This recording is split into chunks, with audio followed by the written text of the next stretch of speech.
Revîtiya rojnamegeriya Kurdî ku di Sirgûnê de dest pê kiribû tevî hemû astengiyan 118 sal berdewam e. Miktat Mithat Bedirxan dema di Sirgûnê de bû yekem rojnameya Kurdî da çapkirin û bi hesreta welatê xwe navê Kurdistanê li rojnameyê kir. Şaîrê netewîyê sed sala 19 Hacî Qedirî Koyî beriya avakirina rojnameyê dibêje, ev dema rojname û cerî de ye. Piştî du salan gotina Koyî rojnameya Kurdistan derdikeve.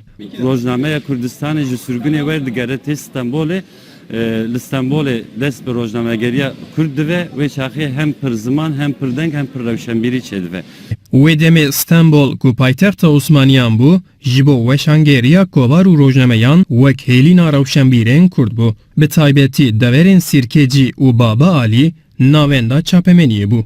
Beşekî beşa Kurdistanê bixuye ku li sürgûniyê dest pê dike, li Qahireyê dest pê dike. Divê demê de tenê rojnameya Kurdistanê heye û bê nivîsê wî sedî not û nehêvî tenê ya an Abdurrahman Bedirxan dinivîsîne an Miktat Mithat Bedirxan ev yek dinivîsîne. Ew heyama duyemîn e û divê demê de gelek rojname kovarên Kurdan derdikeve. Di heyama seyemîn de dema ku mirov lê dinêre ve gotina rewşenbîrên Kurda yê vê demê de ji her du demên pêşîn guherînek tê xuya kirin. Yani dema mir li rojnameya Kurdistanê dinêre her çi qas dinivîsên kurmancî da ve gotinekî netewî hebe jî dinivîsên Tirkî de em lê dinêrin ve gotina Osmaniyetî jî heye.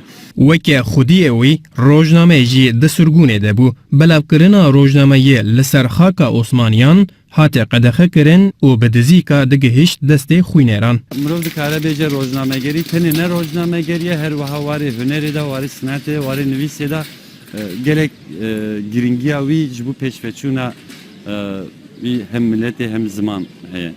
Di rojnameyê de reqne li rêvebirên Osmaniyan dihat kirin û bi vê taybetmendiya xwe bala rewşenbîrên Tirkiyê dikişand. Rozname Kurdistanê yani weke qedera Kurdan merdikarin bêje li sürgûnê dest pê kiriye. Yani rojnamegeriya Kurdî jî rojnamegeriya sürgûnê bi rastî merbusa gelelê binêre. Çünkü welatê xwe ne yani cî ku tesîra devleta Osmanî kêm bûye li Misrê dirket. Dema desthilatdariya Abdulhamîdê Duduyan sansûr li rojnameyê dihat kirin, tim dihat astên kirin.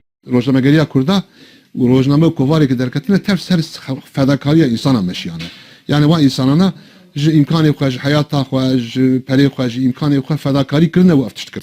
Rojnameya Kurdistanê ku ji 4 rûpelan pêk dihat, heta sala 1922 bi tevahî 31 hejmar hatiye çapkirin. Ercan da Kurdistan 24 Stem.